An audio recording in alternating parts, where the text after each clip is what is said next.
Hey, Dr. Han. I just noticed that when I was going down the hall, I was seeing that you were using the X Guide, the dynamic navigation tool that we have for an extraction case, which is like very interesting, right? So, could you tell us kind of about why you decided to use this piece of technology for this case that you were using? Yes, from experience, usually taking these supernumerary teeth out, which tends to be much smaller than your regular tooth, becomes a sort of pain in the butt. Um, Wait, so like, let me ask you a quick question because the general public probably doesn't even know what we're talking about. So, supernumerary, these are like teeth that are just like extra, Correct. right? So this patient had their normal teeth, but a few extra.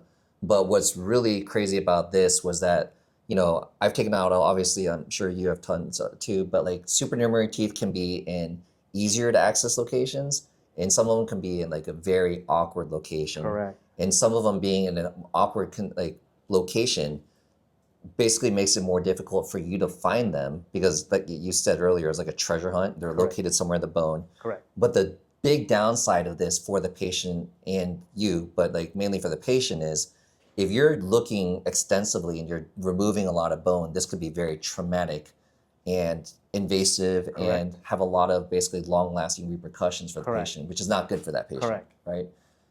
So in that sense, yes, generally conventionally, if you are reducing a lot of bone just to even find these small teeth, that leads to more pain. Not only that, in this scenario, the teeth were what we call inverted, meaning that the crown, which is usually pointing downwards, was actually pointing upwards and piercing into the floor of your nose. So on that 3D scan, we actually see that, so the crown of the tooth is the visible part of the tooth. Correct. That thing is actually flipped over Correct. and it's poking up in the floor of the nose. Correct. Is exactly how it's showing, right? Correct. And the Correct. other issue too is, like we said, that I mean, this is the first time. I mean, this is the company probably didn't even invent this machine for it to be used in a case like this, right? So, No. but it's just but this application makes it so that we can now have a way less invasive extraction, right? Correct. So a lot of patients, because patients will ask me, it's like, well,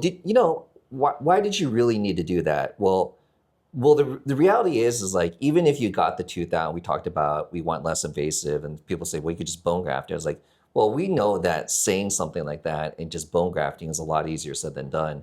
And trying to get that result versus a bone grafting result, adding more expense and more involvement with the surgery, is not as simple as getting that same result as if you were just going to be less invasive overall. That's absolutely correct. As you were saying, bone grafting adds additional cost.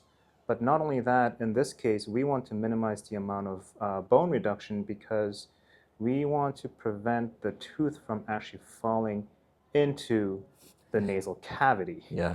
And the surest way to do that is to erase a lot of bone around the tooth.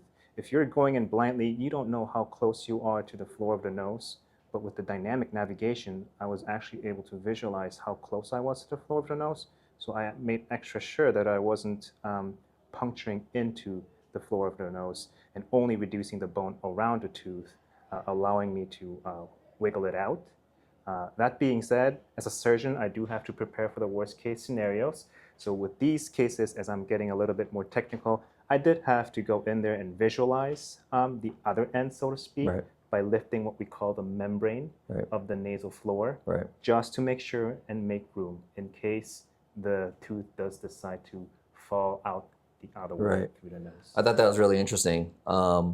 Seeing that was like sitting back about 8 millimeters, so it's pretty far back there. It is. It was like behind the central incisor. Correct. But yeah, I mean, I thought that was really cool. I mean, like if this was like one of our kids and they had the same situation, Correct. we obviously want to be as like least invasive as possible, right? Correct. As with any patient. Correct. But yeah, that was like a super cool thing. It's actually shocking because like I said, I was just like walking down the hall, I was wondering what you were doing. I went in, I was like, oh, cool. And then I came back and I looked at the 3D scan and I was like, oh my God, like this case was insanely complicated. Right.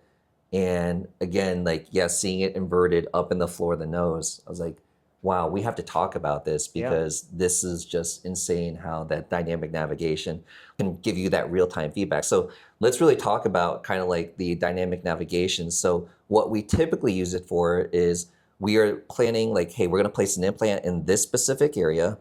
And in this case, you decided to just use a little implant to replicate where that tooth is. So Correct. now you know exactly how you would enter. But having used it for implant cases, I think, and having placed so many implants over 15 years, a lot of people will say out there, I was like, well, I've been placing implants forever. Like, I don't need to use something like that. Like, I'm perfectly fine without it. But I can tell you that having used it for like the last 6 months, the coolest thing about this machine is that real-time feedback Correct. of where you see your drill is in relationship to where you're supposed to be. Correct. Right? Correct. So was that able to help you out today when you were seeing where the drill was? Absolutely. I think just to kind of recap what you were saying, the reason why we use dynamic navigation for implant cases is so that we don't get into somewhat tricky situations or tricky structures such as the maxillary sinus, or if you have a site that is very close to what we call the intraalveolar nerve, which is a nerve that provides sensation to your chin, your gums, and lower lip.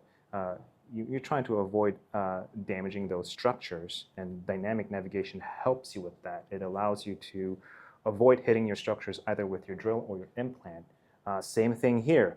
I'm trying to prevent getting into the floor of the nose. I'm trying to prevent hitting the adjacent teeth. And yeah, that's a huge thing. A huge thing. Yeah. And pretty much using the same principles. Yeah, I was able to get the tooth out. You got the nerve. You got the back of the central incisors. Correct. Right? And then you don't want to pop it into the floor of the nose. Correct. And I believe that is the scariest complication is what we call a oronasal fistula. Is basically having now a connection between your nose and your oral cavity. Kind of think of your cleft lip palate patients. Those sometimes can take quite a bit to repair. Right. So, but yeah, thanks to dynamic navigation, I'm glad that we can do these safe and sound. Yeah, awesome. Yeah. Thanks for sharing that. I just wanted to let people know out there about another use case. But wow, I was just really shocked looking at that 3D scan. Yeah. I heard like a few weeks ago that you were lining up a case to help you with an extraction. I had no idea it was anything like this, Yeah, but yeah. that was really cool thinking in regards to being creative on how you could use that for this case. Yeah, I hope that this can help other surgeons too. If they do have this machine in their office, perhaps they can find ways to use it outside the box, so to speak. So Awesome. All right. Thanks, Dr. Hun. of course.